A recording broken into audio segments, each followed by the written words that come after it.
Meio terapia no divã, assim. É isso, mas eu queria que você falasse um pouco de como foi organizar o Festival do Lula, a Redenção Festival, e como foi a experiência pra você.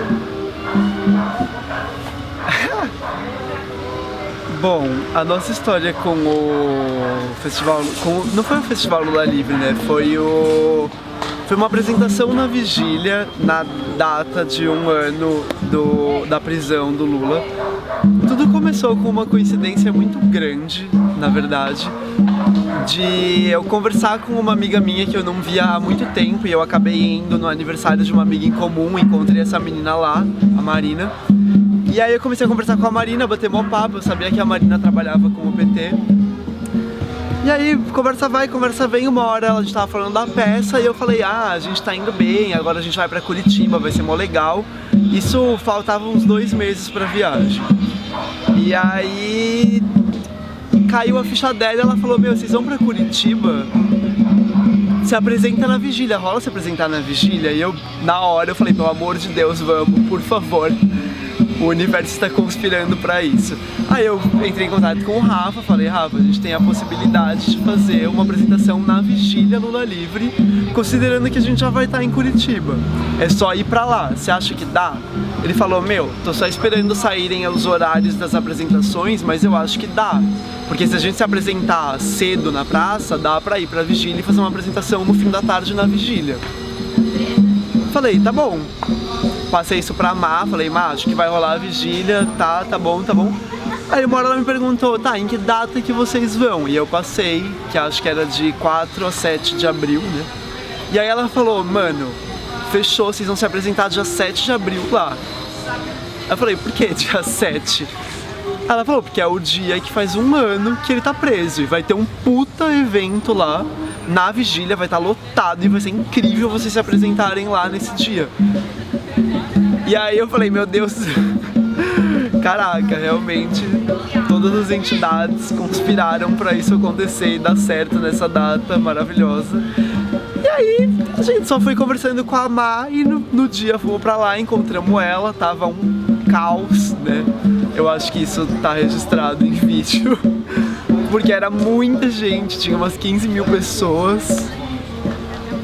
A gente percebeu na hora que não ia ter estrutura para apresentar a peça inteira, né? Que é uma estrutura muito grande, tá tudo aqui atrás. E aí a gente optou por fazer uma versão adaptada para um espaço menor e mais desesperador em todos os sentidos de produção, né? E aí a gente fez a apresentação que a gente fez com todas as músicas, algumas cenas da peça. E, sei lá, foi muito emocionante pra todo mundo, muito, né? No fim, metade chorava, metade não conseguia falar. O Rafa pediu pra eu fazer um depoimento no final de tudo, falar, nós somos a Santa Cia, e eu não conseguia falar porque eu tava muito emocionado. E eu não sei até hoje o que eu falei, foi bizarro. Falaram que foi bom, então acho que deu tudo certo. Mas foi isso, tudo aconteceu graças a esse contato com a minha amiga, com a Má, que foi uma grande coincidência, e ao fato de eu me empolgar com isso, o Rafa se empolgar com isso e todo mundo topar e falar vamos, que resultou nessa experiência que foi transcendental, assim, maravilhosa. Sem palavras. Você quer falar sobre geral sobre Curitiba também? Como foi pra você? Como foi pra você estar na peça antes de Curitiba e depois? Vou falar de tudo. E aí você corta tudo e depois põe inteiro no YouTube. Bom, a minha relação com Cora começou de um jeito bem engraçado e um pouco desesperado, porque os ensaios já tinham começado. E aí eu recebi uma mensagem de uma amiga minha, do Célia, né, minha faculdade, que está no coro. Ela foi chamada para ser parte do coro durante o carnaval, porque ela conheceu umas pessoas do coro no carnaval. E quando ela falou que ela era atriz, que ela estava se formando em artes cênicas do Célia Helena, a galera falou, meu, você tem super a vibe do nosso coro, fala com o nosso diretor, vai ser incrível. Aí ela falou, meu, eu tô com essa minha amiga, ela também posso chamar ela, pode e tal, que foram a Anne e a Amanda, que estão até hoje no coro. E aí elas entraram, e no primeiro ensaio que elas foram, o ator que fazia o Frei saiu. E aí o Rafa falou, fudeu, a gente já começou a ensaiar e a gente não tem um personagem principal, que é o Frei. E aí elas falaram, a gente tem uma pessoa que tem tudo a ver com o projeto.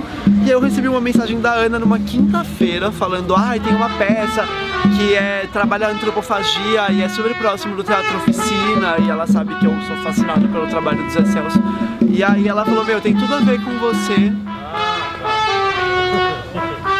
Obrigada, Rafael, por atrapalhar o meu depoimento, que no seu eu fiquei quietinho atrás dele, assim. Enfim, e aí a Ana me mandou uma mensagem falando, meu, eles estão precisando de um ator, o ensaio é sábado, e isso era quinta, e eu assim, como assim, sábado? Sábado era um dia que eu ia literalmente passar o dia inteiro dormindo. Aí ela falou, meu, vou te passar pro Rafa, fala com ele. Falei, tá bom. Daí já aconteceram duas coincidências muito grandes. Uma que é que o Rafa tem o mesmo sobrenome que eu, né? Escreve igual Abraão. Eu nunca tinha encontrado um Abraão que se escrevia igual ao meu. E aí... E o fato de que eu e o Rafa já nos conhecíamos do Oficina. Porque a gente já tinha se encontrado em peças lá muitas vezes. A gente só nunca tinha se falado. E teve a terceira coincidência, que foi o fato de que eu já tinha dado match no Tinder com o Vitor. E ele já tinha me contado parte da história da companhia, e aí eu falei, nossa, ok. No fim a gente não teve dates e viemos nos conhecer aqui, foi Dionísio que nos uniu. E aí, bom, daí eu fui, acabei curtindo muito a galera, entrei, isso foi em final de fevereiro, começo de março do ano passado, então já faz 1 ano e meio. E assim foi, aí Cora nasceu, muitas loucuras neste 1 ano até Cora nascer. Fizemos nossa primeira temporada, que foi incrível na praça, decidimos continuar e decidimos nos inscrever para Curitiba. Saiu o resultado de Curitiba, deu certo, todos piramos, falamos, oh meu Deus, vamos para Curitiba, vamos abrir um Catarse para pagar porque ninguém tem dinheiro. E essa experiência toda foi muito louca, porque Cora é uma experiência utópica, né? Cora é literalmente uma utopia que se realizou.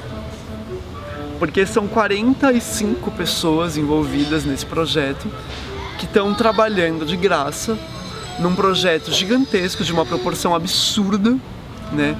Que todo mundo do teatro com quem eu comento ou que vem assistir fala, meu Deus, é muito grande, é muita gente, e realmente é.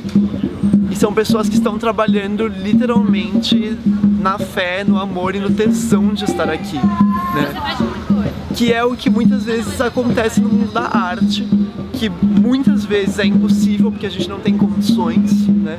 Mas como o Rafa fez uma proposta de trabalho só de sábado, todo mundo concordou em deixar o sábado aberto para isso, podia trabalhar durante a semana, então deu certo. Então Cora é isso, é uma grande loucura, uma utopia que começou ali com o Rafa e a turma da Nada Pensativo na época, hoje Santa Companhia, que foi crescendo, crescendo, crescendo, foi achando esse bando de louco, eu incluso, que foi topando e deu. E no fim a gente chegou em Curitiba.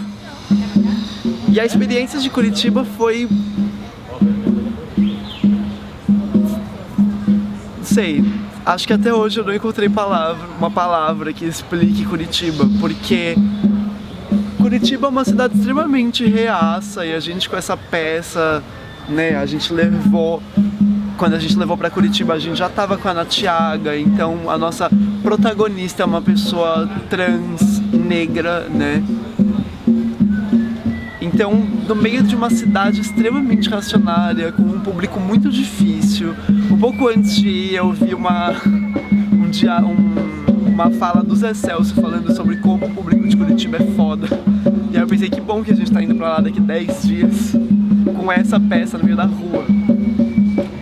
A nossa primeira apresentação lá foi super estranha em termos de público, porque teve uma galera que se jogou na peça, teve uma galera que não. No meu discurso eu soltei um Lula livre, quando eu falei Lula livre, metade da plateia foi embora. Foi surreal. Só que a coisa foi crescendo, porque na nossa primeira apresentação a galera mesmo que era do festival curtiu muito. Na nossa segunda apresentação a gente já começou com um problema que mudaram o nosso local de apresentação no dia. e nos jogaram num lugar meio isolado, que a gente sabia que não teria público de passagem. Oi, João. E aí... Oi, tudo bem?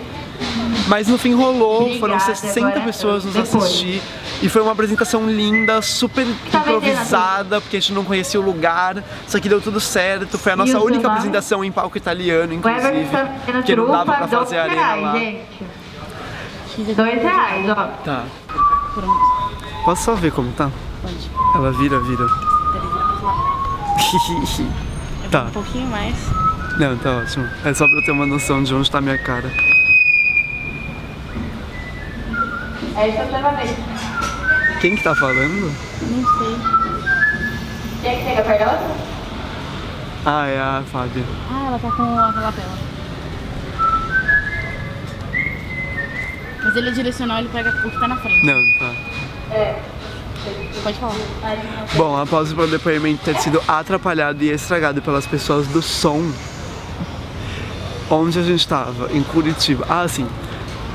Nisso a gente chega na terceira apresentação de Curitiba, que foi uma apresentação que começou super conturbada, porque quando a gente chegou no espaço de apresentação, tinha uma galera da Universal fazendo um ponto de oração.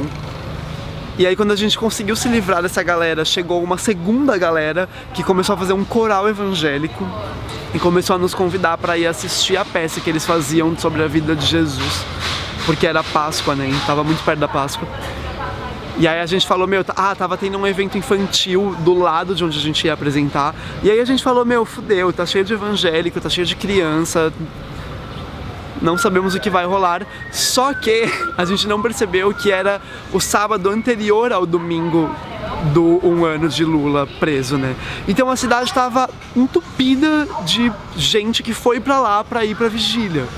E no fim a nossa apresentação foi lotada, foi uma das apresentações mais cheias que a gente já fez. E um público, assim, surrealmente maravilhoso, foi uma das melhores apresentações da história de Cora Primavera. E aí no dia seguinte só nos esperava a vigília. E a gente foi pra vigília, foi a experiência linda que, enfim, está filmada e já relatei.